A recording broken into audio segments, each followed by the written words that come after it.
महत्वाची बातमी हिंगोलीतील औंढा तालुक्यामधल्या असोला गावामध्ये गोळीबाराची घटना घडली आहे। गोळीबारामध्ये एक जण जखमी झालाय। परभणीमध्ये उपचारासाठी त्याला हलवण्यात आलंय। गोळीबारानंतर संतप्त नागरिकांनी एक ट्रॅक्टर आणि दुचाकी पेटवलेली आहे।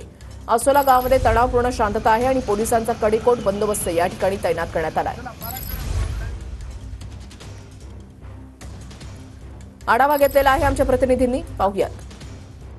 औंढा नागनाथ तालुक्यातील असोला परिसरामध्ये काल सायंकाळच्या सुमारास गोळीबार झाला होता आणि गोळीबारानंतर याच असोला परिसरामध्ये जे आहे ते रात्री अशांतता होती आणि त्यानंतर या ठिकाणी पोलीस बंदोबस्तही तैनात करण्यात आला होता। मात्र रात्री उशिरा जे आहे ते सगळे अशांतता जे आहे ते आता तणावपूर्व शांतता आहे। गावामध्ये पोलीस बंदोबस्त लागलेला आहे।